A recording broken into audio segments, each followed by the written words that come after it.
In the 6th century BCE, the Persian Empire became one of the largest political entities the ancient world had ever seen, stretching from the Indus Valley to the Mediterranean. Yet, unlike many earlier empires, it ruled over diverse cultures without systematically erasing them. This was no accident. It was the result of deliberate policy, administrative innovation, and a pragmatic approach to imperial governance that would influence state building for centuries to come. The story begins in the highlands of what is now southwestern Iran. The Persians were originally a confederation of pastoral tribes living under Median dominance. According to ancient sources and archaeological evidence from sites like Pasargadae, around 559 BCE, a chieftain named Cyrus II came to power. Modern historians, including Amélie Kuhrt and Pierre Briant, emphasize that Cyrus inherited both Persian tribal structures and familiarity with Near Eastern imperial traditions through Median governance. Between 550 and 547 BCE, he defeated the Median king Astyages, effectively absorbing the Median state apparatus rather than destroying it. Archaeological records from this period, particularly administrative tablets, suggest continuity in bureaucratic practice. This set a pattern: conquest followed by institutional integration rather than wholesale replacement. Cyrus then turned westward. In 547 BCE, he defeated Croesus of Lydia, gaining control of wealthy Anatolian territories. The campaign against Babylon in 539 BCE proved even more significant. According to the Cyrus Cylinder, a clay document discovered in 1879 and now housed in the British Museum, Cyrus presented himself as liberator rather than conqueror, claiming to have restored proper worship of Marduk and returned displaced peoples to their homelands. Most historians agree that while the cylinder is propaganda, it reflects a real policy departure. Unlike the Assyrians, who practiced mass deportation and cultural suppression, Cyrus adopted a strategy of accommodation. He maintained existing temple institutions, respected local deities, and permitted self-governance under Persian oversight. This wasn't idealistic multiculturalism in the modern sense, it was calculated statecraft. A stable, content population required less military enforcement and generated more reliable tribute. By Cyrus's death around 530 BCE, the foundation was laid, an empire that would rule not by uniformity, but through coordinated diversity. If you're interested in how ancient empires shaped our modern world, please like this video, subscribe to our channel, and share your thoughts in the comments below. Your engagement helps us create more educational content like this. The conquest of Babylon in 539 BCE offers the clearest example of Persian imperial strategy. According to Babylonian chronicles and the Cyrus Cylinder, when Persian forces entered the city, they did so with minimal resistance. Cyrus claimed to have been welcomed as a legitimate successor to Babylonian kingship chosen by Marduk himself. Whether this was genuine religious conviction or political theater remains debated among scholars. What is not debated is the policy that followed. Archaeological evidence from Babylon shows that Cyrus restored temples, returned cult statues that the previous Babylonian king Nabonidus had centralized, and reinstated traditional religious festivals. Administrative documents written in Akkadian cuneiform continued to be produced under Persian rule, suggesting bureaucratic continuity. The biblical account of Cyrus permitting Jewish exiles to return to Jerusalem and rebuild their temple fits this broader pattern, though some scholars debate the extent and timing of this return. What is clear from both biblical and archaeological sources is that Cyrus presented himself as a patron of local religious institutions rather than an imposer of Persian religious practices. This policy extended to Egypt, conquered by Cyrus's son Cambyses II around 525 BCE. While Greek sources, particularly Herodotus, portray Cambyses as cruel and impious toward Egyptian religion, Egyptian sources tell a different story. inscriptions show Cambyses adopting pharaonic titles and participating in Egyptian religious ceremonies. Most modern scholars, including John Ray and Lloyd Llewellyn-Jones, view the Greek accounts as biased and suggest Cambyses largely followed his father's accommodationist approach. The Persian strategy wasn't about erasing conquered identities, it was about layering Persian authority over existing structures. Local elites retained status if they acknowledged Persian sovereignty. Temples received patronage in exchange for legitimizing Persian rule. Languages, laws, and customs could continue largely unchanged as long as tribute flowed and rebellion remained suppressed. This created an empire that was multicultural by design, not by default. It required more sophisticated administration than simple military occupation, but it also proved more durable. How do you govern an empire spanning thousands of miles with dozens of distinct peoples? The Persian answer was the satrapy system, one of the most sophisticated administrative structures of the ancient world. Under Cyrus, and especially his successor Darius I, who ruled from 522 to 486 BCE, the empire was divided into approximately 20 to 30 administrative regions called satrapies. Each was governed by a satrap, essentially a regional governor with considerable autonomy. The exact number and boundaries shifted over time, as documented in Darius's Behistun inscription and later Greek sources. The brilliance of the system lay in its balance between central authority and local flexibility. Satraps were typically Persian nobles or trusted members of the royal family, ensuring loyalty to the crown. However, they were expected to work with local elites, respect regional customs, and maintain existing administrative structures where functional. Archaeological evidence from sites across the empire, from Egypt to Bactria, shows remarkable diversity in local governance. In Egypt, Persian satraps worked through traditional Egyptian bureaucracies. In Babylonia, they utilized the existing temple administrative networks. In Anatolia, they incorporated local dynastic rulers as sub-satraps. This wasn't uniform imposition, but tailored governance.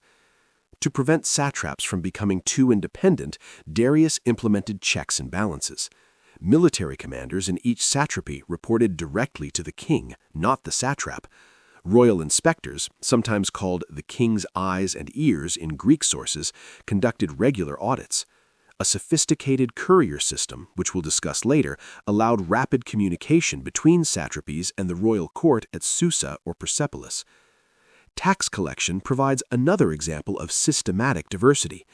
According to Herodotus, Darius formalized tribute requirements for each satrapy, but the method of collection varied. Some regions paid in precious metals, others in troops, still others in specific goods: Egyptian grain, Arabian frankincense, Indian gold dust. Each satrapy's assessment reflected its economic capacity and local production. The archaeological record from administrative centers like Persepolis reveals thousands of clay tablets documenting this system in action.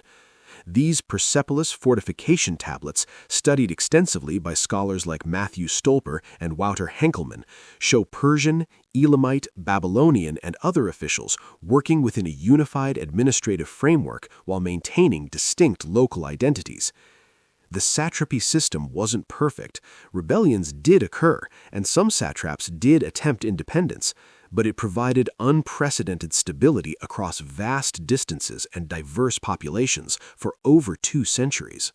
Persian religious policy was remarkably pragmatic. Unlike later empires that imposed state religions, the Achaemenid Persians permitted extraordinary religious diversity within their realm.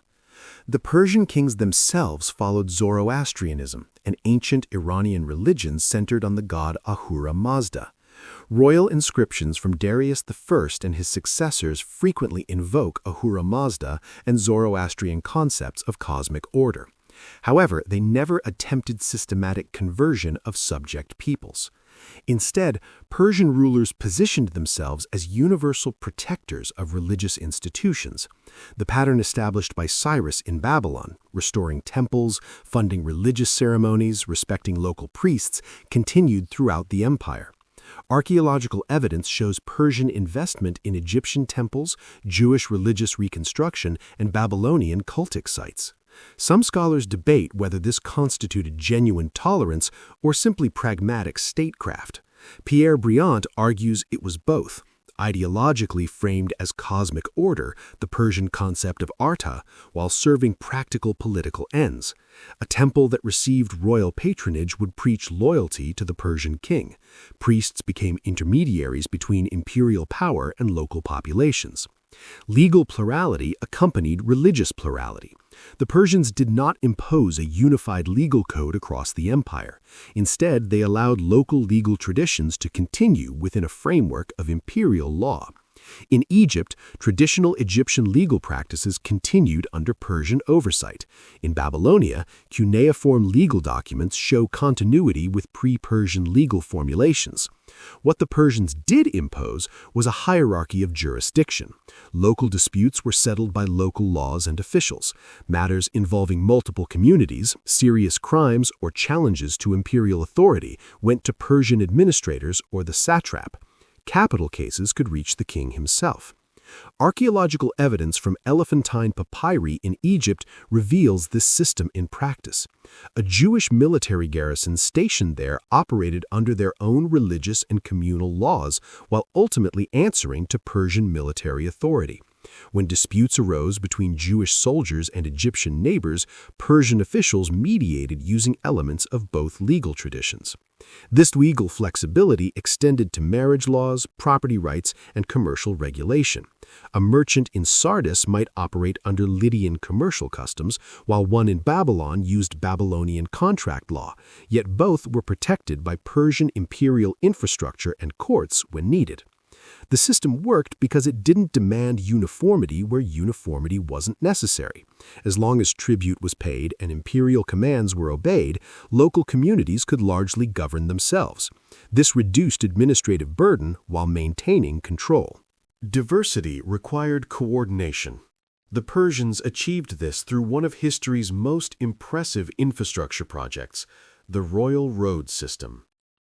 According to Herodotus, the main royal road ran approximately 2,500 kilometers from Susa in Persia to Sardis in Lydia.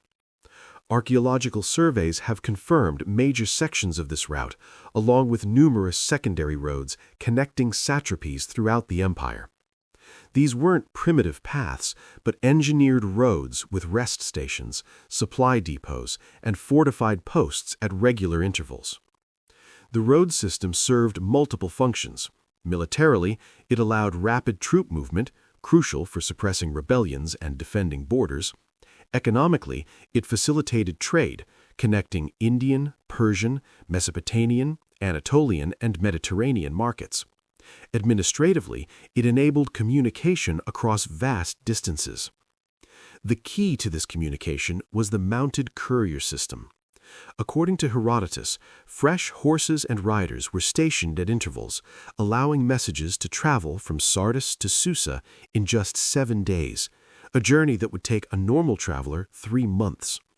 Modern historians generally accept this account as plausible, based on later comparable systems.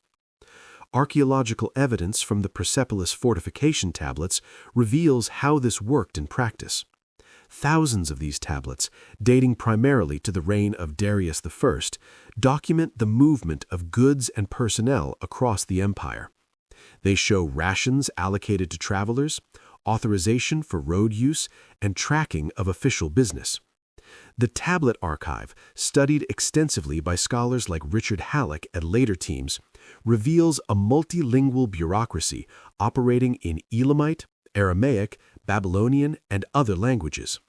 Officials could communicate across linguistic barriers through translators and standardized administrative procedures.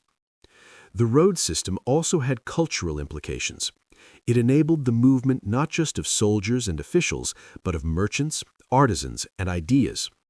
Archaeological finds show Persian-style pottery in Egypt, Babylonian cylinder seals in Anatolia, and Greek pottery in Persia. Material culture circulated along with goods and people. Standardized weights and measures facilitated trade. While local systems continued in daily use, imperial administration required convertibility. The Persian daric, a gold coin introduced by Darius, became a widely recognized currency, though local coinage also circulated. Most historians agree that this infrastructure was essential to maintaining a multicultural empire. Without rapid communication and coordinated administration, such diversity would have fragmented into independent regions. The roads literally held the empire together. At its height under Darius I and Xerxes I, the Persian Empire encompassed an extraordinary diversity of peoples. Conservative estimates suggest at least 24 major ethnic and linguistic groups, from Egyptians and Babylonians to Bactrians, Sogdians, Indians, and numerous Anatolian peoples. Archaeological and textual evidence reveals how the Persians managed this diversity. Language policy provides a clear example. Rather than imposing Persian language throughout the empire, the administration operated multilingually. Aramaic served as a common administrative language, a practical choice since it was already widespread in the Near East and used an alphabetic script easier than cuneiform. However, local languages continued in regional use. Egyptian hieratic and Demotic remained official in Egypt. Akkadian cuneiform continued in Babylonia. Greek was used in Western satrapies. Elamite served important administrative functions at Persepolis. Inscriptions from Darius's tomb at Naqsh-e-Rustam appear in Old Persian, Elamite, and Babylonian, a deliberate display of multilingual imperial identity. The famous Behistan inscription, carved on a cliff face in western Iran around 520 BCE, tells the story of Darius's rise to power in 3 languages: Old Persian, Elamite, and Babylonian. This wasn't just propaganda, it was a statement about how the empire functioned, unified authority expressed through linguistic diversity. Military organization reflected similar principles. Rather than maintaining a homogeneous Persian army, the Achaemenids developed an integrated military system drawing on the empire's diverse populations. According to Herodotus and archaeological evidence from Persepolis, the imperial army included contingents from across the empire: Persian and Median cavalry, Babylonian charioteers, Egyptian marines, Bactrian archers, and many others. Each contingent typically maintained its traditional equipment and fighting style. Relief sculptures from Persepolis show delegations bringing tribute, each depicted in distinctive ethnic dress and carrying regional goods. These representations, while idealized, reflect real diversity within the imperial system. The elite military unit known as the Immortals, so called because their number was always maintained at exactly 10,000 according to Herodotus, was primarily Persian and Median, but archaeological evidence suggests even this unit included some ethnic diversity in its lower ranks. Officers were predominantly Persian nobility, ensuring loyalty while incorporating the empire's military diversity. Integration extended to the imperial court. While the great king and highest nobles were Persian, the administration included officials from throughout the empire. The Persepolis tablets name Babylonian, Elamite, Egyptian, and other non-Persian administrators in important positions. Some scholars debate how high non-Persians could rise, but evidence clearly shows they participated in imperial governance. This diversity wasn't accidental, it was systematically cultivated as a source of imperial strength. Different regions contributed different resources and skills. Egyptians brought agricultural expertise and naval capability. Babylonians contributed commercial and astronomical knowledge. Phoenicians provided maritime technology. Bactrians and Sogdians knew the eastern trade routes. The Persian achievement was creating a framework where such diversity could function cohesively without requiring uniformity. People could maintain distinct identities while participating in a larger imperial project. The Achaemenid Persian Empire lasted from approximately 550 BCE until Alexander the Great's conquest between 334 and 330 BCE, over 2 centuries of relative stability across an unprecedented scale. Its approach to multicultural governance influenced subsequent empires in measurable ways. Alexander himself, despite defeating the Persians militarily, adopted many Persian administrative practices. He retained the satrapy system, employed Persian administrators, and even adopted Persian royal ceremonial practices, much to the dismay of his Macedonian companions. Most historians agree this wasn't mere pragmatism, but recognition that Persian governance methods worked for managing diverse territories. The Seleucid Empire, established by Alexander's general Seleucus in the eastern portion of his conquests, continued satrapy-based administration and multilingual bureaucracy. Archaeological evidence from Seleucid administrative sites shows clear continuity with Achaemenid practices, including the use of Aramaic for official correspondence. Roman imperial administration, while developed independently in many respects, shared key features with Persian precedents. Regional autonomy within imperial framework, local elites incorporated into governance, religious tolerance as state policy, and infrastructure investment as a tool of cohesion. Some scholars debate direct influence versus parallel development, but the similarities are notable. The Parthian and later Sasanian Persian empires, which succeeded Seleucid rule in Iran, explicitly claimed Achaemenid heritage and revived several administrative approaches. The Sasanians, in particular, presented themselves as restorers of ancient Persian glory, though their empire was structurally quite different. More broadly, the Achaemenid model demonstrated that large-scale empire could function through coordinated diversity rather than imposed uniformity. This represented a significant innovation in political organization. Earlier empires, like Assyria, relied heavily on deportation, cultural suppression, and military occupation.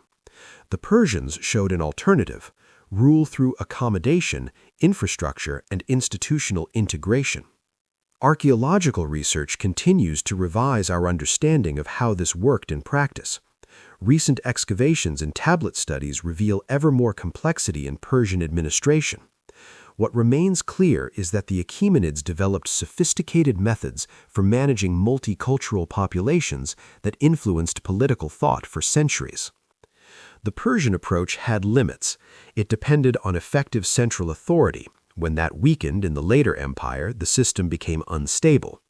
It required enormous resources to maintain infrastructure and administration, and it ultimately could not withstand Alexander's military innovation and the unity he achieved among previously independent Greek city-states. Nevertheless, for over 2 centuries, the Persian Empire demonstrated that diversity could be a source of strength rather than fragility. Their methods, administrative flexibility, cultural accommodation, infrastructural integration, and pragmatic tolerance offer historical lessons about managing complex multicultural states. The Achaemenid achievement was not perfect multicultural harmony. It was a working system of imperial governance that permitted unprecedented diversity within a coherent political framework.